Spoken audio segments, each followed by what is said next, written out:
தமிழக மக்களுக்கு வணக்கம். ஸ்டாலினின் தொடர் காமெடிகள் அப்படின்னு நம்ம நிறைய காணொலிகள் போட்டுக்கொண்டே இருக்கிறோம். அப்படி வந்த வரிசையில் நேத்திக்கு பார்த்தீங்கன்னாக்கா ஒரு காமெடி, அவருடைய காமெடி வீடியோக்கள் நமக்கு பொழுது போகவில்லை என்றால் ஸ்டாலினை வைத்து பொழுதுபோக்கிக் கொள்ளலாம். ஏனென்றால் தலை சிறந்த ஜோக்கர். நாம ரஷ்யாவில் ஜோசப் ஸ்டாலினை கேள்விப்பட்டிருப்போம். நமக்கு கிடைத்திருப்பது யார் இங்கே என்றால் ஜோக்கர் ஸ்டாலின். அந்த ஜோக்கர் ஸ்டாலினுடைய தொடர் காமெடிகள் வரிசையில பார்த்தீங்கன்னாக்க நேற்றைய பேச்சு, அதாவது ஸ்டாலினுடைய பொன்மொழிகளிலேயே எடுத்து சொல்ல வேண்டும் என்றால் பேரு பெத்த பேரு தாக நீளு லேது அப்படின்னு அவர் சொல்வார் இல்லையா, அது அவருக்கேத்தான் பொருந்தும், அவருடைய அலங்கோல ஆட்சிக்குத்தான் பொருந்தும்.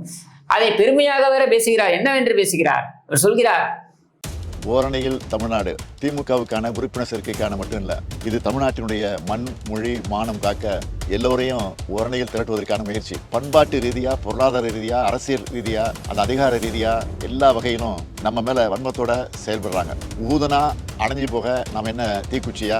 உலகுக்கே ஒளி கொடுக்கிற சூரியன். இது திராவிட முன்னேற்ற கழக ஆட்சி. முக்கியமாக திராவிட முன்னேற்ற கழகம் என்பது ஊதினால் அணையும் தீக்குச்சி என்று நினைத்து விட்டீர்களா? இது உதயசூரியன் என்கிறார். சரி, ஊதினால் அணையாத தீக்குச்சி தானே நீயே, அப்புறம் எதுக்கு ஈர்க்குச்சி மாதிரி இருக்க என் மேல குண்டாஸ் போட்ட? உன்னை எதிர்த்து கேள்வி கேட்டால் ஏன் பயப்படுற? நீ ஒரு அரசியல் புல்தடிக்கு பயில்வான். வெள்ளம் நல்லா வெக்கனையா தான் பேசுற. அதாவது எங்களை தொட்டுப்பார், சீண்டிப்பார் அப்படின்லாம் வீடியோ கூட தான் போட்ட. கடைசியில் ஈடி அந்த கதவை தொட்டாலே உன்னுடைய அமைச்சர் உச்சா போனானே பேண்ட்ல. அப்ப அந்த அளவுக்கு தானே உங்களுடைய தைரியம் இருக்கு, உங்களுடைய துணிச்சல் இருக்கு. துணிச்சலுக்கு பெயர் போனவர்கள் என்றெல்லாம் வெளியில மாறுதட்டி கொள்ளலாம். உள்ளுக்குள்ள உங்க கதை என்னன்றதான் தெரியுமே எங்க எல்லாருக்குமே. உங்க அப்பனை கைது செய்ய வந்தபோது ஊரை விட்டு ஓடி போன ஆள் தானே நீயே. உங்க அப்பா மட்டும் என்னை கைது செய்யுங்கள் அப்படின்ட்டு நின்னாரா? இல்லையே, அங்கேயும் ஐயோ கொள்றாங்களே தானே. அப்போ இத்தகைய ஒரு வரலாறை வைத்துக்கொண்டு நீ மக்களை பார்த்து ஏளனம் செய்வது போல ஊதினால் நாங்கள் என்ன, ஊதினால் அணைவதற்கு நாங்கள் என்ன தீக்குச்சியா அப்படின்னு பேசுற. இதுல என்ன கூட விட்டுருங்க, உன்னை காரசாரமாக பேசியிருக்கிறேன், அதனால் உனக்கு சில கோபம் இருக்கலாம், காரணம் இருக்கலாம், என்னை கைது செய்ய வேண்டும் என்று நீ நினைத்திருக்கலாம். இதை கூட கருத்துல எடுத்துப்போம்பா. முக்கியமா ஒரு விஷயத்துக்கு வருவோம். நேற்று விஜயோடைய கட்சியை சேர்ந்த இளைஞர்கள் அவங்க ஏதோ ஆர்வ கோளாறுல ஒரு கல்லூரியில நீ கலந்துக்க போற விழாவில் நீ வருவதற்கு முன்னரே அந்த கட்சியில விஜயோடைய கட்சியுடைய கொடியை காண்பித்து விட்டார்களாம். உடனே அவர்கள் மீது பாய்கிறது தனிப்படை. அந்த தனிப்படை பாய்ந்து அவர்களை தனியாக கொண்டு போய் பல மணி நேரம் விசாரணை. என்ன கொலை குத்தமா பண்ணிட்டாங்க? நீ பாட்டிக்கு, அதாவது உன்னுடைய போஸ்டர் மேல மண்ணவாரி எரிஞ்ச பாட்டிக்கே தனிப்படை அமைத்த வீர சூரன் தானே. உங்ககிட்ட இதையெல்லாம் எதிர்பார்க்கலாம். உனக்கு மட்டும் இல்லை, உன் அப்பனுக்கும் இதே தான் வேலை. இதே கருணாநிதிக்கு டாக்டர் பட்டம் வழங்கக்கூடாது என்று சொன்ன இந்த டாக்டர் பட்டம் என்பது கௌரவமான நபர்களுக்குத்தான் நீங்கள் கௌரவ டாக்டர் பட்டத்தை கொடுக்க வேண்டும். யோகியதை அற்றவர்களுக்கெல்லாம் நீங்கள் டாக்டர் பட்டம் கொடுப்பதை ஏற்றுக்கொள்ள முடியாது, இது தவறான முன்னோடியை ஏற்படுத்தும் என்று சொன்ன மாணவன் உதயகுமார், அண்ணாமலை பல்கலைக்கழகத்து மாணவன் உதயகுமார் தாக்கப்பட்டான், கொலை செய்யப்பட்டான். அந்த நிகழ்ச்சிக்கு கருணாநிதி வந்து போகும் வரை அவனுடைய பெற்றோர் அவனுடைய உடலை அடையாளம் காணக்கூடாது என்று தடுத்து நிறுத்தப்பட்டனர். வெளியே இவர்கள் வீரர்கள் போல வேடம் அணிந்து கொண்டு உள்ளே செய்கின்ற வேலையெல்லாம் பாருங்கள்.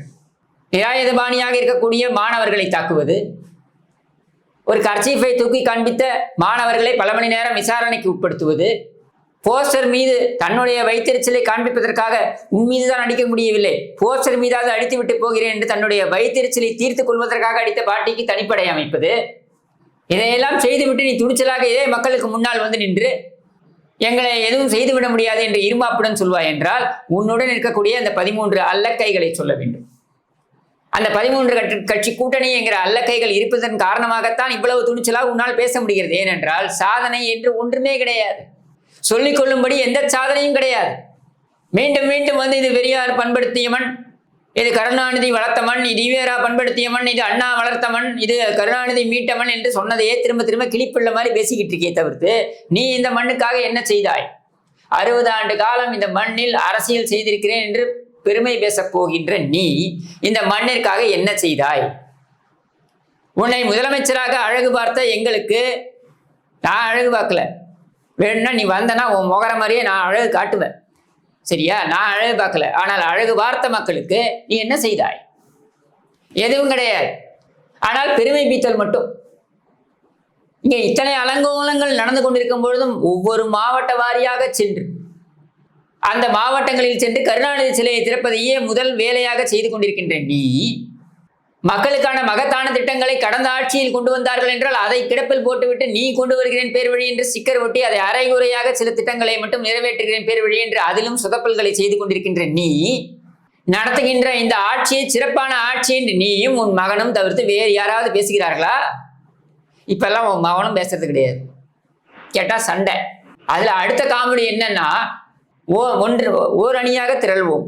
இதே மாதிரி தான் கோவிட் வந்த பொழுது ஒன்றிணைவோம் வா என்று ஒரு காமெடி பல பேரை கொண்டீங்க.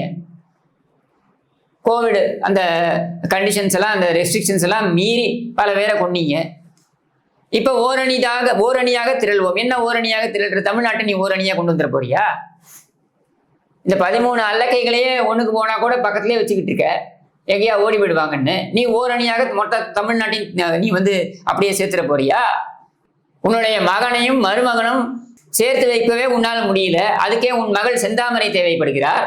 அவரை அழைத்து அவரை வைத்து அவர் உன்னை சமாதானப்படுத்தி, உன் மருமகனை சமாதானப்படுத்தி, உன் மகனை சமாதானப்படுத்தி, அதுக்கப்புறம் பார்த்தீங்கன்னா குறிஞ்சி இல்லம், அதாவது இந்த உதவாநிதிக்கு ஒதுக்கப்பட்டிருக்கின்ற இந்த குறிஞ்சி இல்லத்துல 2 நாட்களாக பஞ்சாயத்து ஓடுகிறது பல மணி நேரம். நீங்கள் என்ன அப்பனும் மகனும் என்ன அப்படியே தமிழ்நாட்டு வளர்ச்சிக்காகவா நீங்க அங்க விவாதிச்சிருக்க போறீங்க பல மணி நேரம்?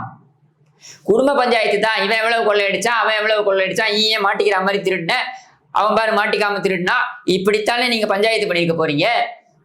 இந்த பஞ்சாயத்திற்கு தமிழக மக்களுடைய பணம், வரி பணம், தண்டம். இதுல செந்தாமரை அவர்கள் முயற்சியில் அப்பனும் மகனும் சேரப்போகிறார்கள். கண்கள் பணித்தன, இதயம் இனித்தது. இந்த வரலாறு மீண்டும் வரப்போகிறது. மருமகனும் மகனும் சேருவார்கள். எதற்காக சேருவார்கள்? தமிழகத்தை வளர்ப்பதற்காக இல்லை. அவர்களுடைய அமைச்சர் பிடிஆர் தியாகராஜன் சொன்னது போல 30,000 கோடியை தனித்தனியா பிரிச்சு திருட வேண்டாம், 2 பேரும் சேர்ந்து திருடுவோம் அப்படின்றதுக்காக ஒன்றிணைய போகிறார்கள். இதுதான் ஒன்றிணைவோம் வா இன்றைய லேட்டஸ்ட் வெர்ஷன். இதற்காக பகீரத முயற்சியை எடுத்தது யாருன்னு பார்த்தீங்கன்னாக்க ஸ்டாலினுடைய மகள் செந்தாமரை என்று தகவல்கள் வருகின்றன. இந்த குடும்பத்துக்கு இது ஒன்றும் புதுசு கிடையாது. கருணாநிதி காலையில் ஒரு வீடு, மதியம் ஒரு வீடு என்று செல்வது வழக்கம் அதிகாரப்பூர்வமாக. அவ்வாறு செல்லும் பொழுது இந்த ஸ்பெக்ட்ரம் வழக்கு வரும்பொழுது, எதற்காக நீ இங்கே வந்தாய்? பணம் வாங்கி கொண்டு அந்த முதல் வீட்டில் இருக்கக்கூடியவர். அப்படி இருக்கும் பொழுது ஏன் நீ இங்கே வருகிறாய்? என் மகள் தான் உங்களுக்கு பலிகடாவா என்று கேட்டதால் என்றும் வைத்துக் கொள்ளலாம். கொமட்டிலே குத்தினார் என்றும் வைத்துக் கொள்ளலாம். ஏதோ ஒன்று நடந்தது. அந்த வீட்டுக்கே சென்று பல நாட்கள் ஆகிவிட்டது என்று கருணாநிதி கட்சி கூட்டத்தில் புலம்பும் அளவிற்கு அந்த சண்டை சென்றது.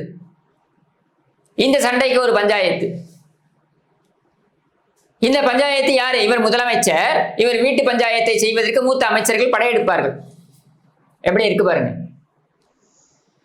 அப்ப இந்த குடும்பத்திற்கு நம்ம என்ன பாத்தியம் எழுதி கொடுத்து விட்டோமா இந்த நாட்டை?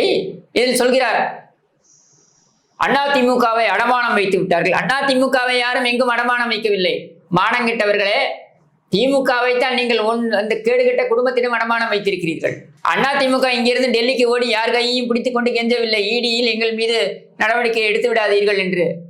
மாறாக தமிழகத்திற்காக செல்கிறேன் என்று, அதாவது 4 ஆண்டுகளாக செல்ல முடியாத இவர், 4 ஆண்டுகளாக அந்த நிதி ஆயோக் கூட்டத்திற்கு செல்ல முடியாத ஸ்டாலின் திடீரென்று செல்கிறார். அதற்கு ஒரு வாரத்துக்கு முன்னால் ரெய்டு. அதுக்கு முன்னாடி பார்த்தீங்கன்னா 2 மாசத்துக்கு முன்னாடி துரைமுருகன் ஓடுறாப்புல. எதுக்கு? காவிரிக்காக சென்றாரா? அவரும் அதே இடி வழக்கிற்காக இங்கிருந்து டெல்லிக்கு படையெடுப்பு. அதற்கு முன்னர் பார்த்தீர்கள் என்றால் செந்தில் பாலாஜி படையெடுப்பு. இப்படி மாறி மாறி ஒவ்வொரு அமைச்சர்களாக பொன்முடி, நேரு, துரைமுருகன், பேண்டில் உச்சா போன செந்தில் பாலாஜி என்று இவர்கள் எல்லோரும் மாறி மாறி அங்கே படையெடுத்ததெல்லாம் இதற்காக. நீங்கள் தான் ஊதினால் அணையாத தீக்குச்சிகள் கிடையாது, நீங்கள் தான் உதயசூரியன் ஆயிற்று. இடி வந்தால் சுட்டெரிக்க வேண்டாமா? அது என்ன அசிங்கமா பேண்டில் உச்சா? அதனால தான் நான் ஆரம்பத்தில் சொன்னேன்ல, ஸ்டாலினுடைய பொன்மொழிகள். அது திரும்பவும் சொல்றேன், பேரு பெத்த பேரு தாகனில லேது. இவ்வாறாக இந்த முதலமைச்சர் தினமும் நம்மிடையே இந்த தொடர் காமெடிகளை செய்து கொண்டு போவது அப்படின்றது ஒரு பொழுதுபோக்காக நமக்கு இருக்கலாம். ஆனால் இவரை முதலமைச்சராக அங்கே அமர்த்தியதற்காக மக்கள் படாத பாடுபட்டு கொண்டிருக்கிறார்களே, இவர்களை யார் கண்டுகொள்வது? இவர்களுக்காக யார் பேசுவது? பேசுகிறவர்கள் குரல்களை எல்லாம் நெருக்குகிறார்களே. அதுல பெருமை பீத்தல் வேற. என்ன தெரியுமா பெருமை பீத்தல்? நான் விமர்சனங்களை ஆக்கப்பூர்வமான விமர்சனங்களாக இருந்தால் அந்த விமர்சனங்களை எல்லாம் நான் ஏற்றுக்கொள்வேன். நான் அந்த விமர்சனங்களை எல்லாம் உதாசீனப்படுத்த மாட்டேன். அதே போல அந்த விமர்சனங்கள் அவதூறுகளாக இருந்தால் நான் கடந்து செல்வேன். அப்ப ஏன்பா எங்க மேல எல்லாம் வழக்கு போட்டீங்க? மாரிதாஸ் மேல ஏன் வழக்கு போட்டீங்க? சங்கர் மேல ஏன் வழக்கு போட்டீங்க? என் மேல ஏன் வழக்கு போட்ட? இன்னும் எத்தனையோ பேர் மேல இத்தனை வழக்குகளும் ஏன் போட்டாய்? ஏனென்றால் உனக்கு கருத்துக்களை ஏற்றுக்கொள்ளும் தன்மை கிடையாது. உன் குடும்பத்திற்கே அது கிடையாது. அதனால் நீங்கள் இதை செய்தீர்கள். உன் குடும்பத்துக்குள்ளேயே உனக்கு எதிராக கருத்து கணிப்பு போட்டாங்கன்னா நீங்க 3 பேரை அடிச்சு கொள்வீங்க. அதுவாது உங்க குடும்பத்துக்குள்ள கொண்டுக்கிறீங்களன்னா அதுவும் கிடையாது. வெளியில இருக்கிறவங்க கொள்ளுவீங்க. இதுல நீங்க கருத்து சுதந்திரத்தை அப்படியே தூக்கி நிறுத்திட போறீங்களா? இப்படியாக இந்த முதலமைச்சர் ஒரு பொழுதுபோக்கு சாதனமாக நமக்கு இருக்கிறாரே தவிர்த்து வேறு எந்த பிரயோஜனமும் இல்லை. இந்த பொம்மையை பொழுதுபோக்கிற்காக மட்டும் வைத்துக் கொள்ள வேண்டும் என்றால் இவர் ஆட்சியை விட்டு இறங்கினாலும் கூட இந்த பொழுதுபோக்கு தொடரும். ஏனென்றால் அப்பொழுது சட்டமன்றத்தில் சட்டையை கிழித்து கொண்டு காமெடி தர்பாரில் ஈடுபடுவார். அதையெல்லாம் நாம் பார்க்கலாம். அந்த காமெடியெல்லாம் நாம் பார்க்க வேண்டும் என்பதற்காகவே ஒருவரை முதலமைச்சராக வைத்திருக்க வேண்டிய அவசியம் கிடையாது. அதனால் தான் சொல்கிறோம், இவரை முழு நேர காமெடியனாக, இப்பொழுது பகுதி நேர காமெடியனாக இருக்கிறார். அவ்வப்பொழுது வீடியோக்களை போட்டுக்கொண்டு நம்மை பொழுதுபோக்கில் ஆழ்த்துகிறார். முழு நேரம் அதை செய்வதற்கு இவரை வீட்டிற்கு அனுப்புங்கள் என்று கூறி விடைபெறுகிறேன். நன்றி, வணக்கம்.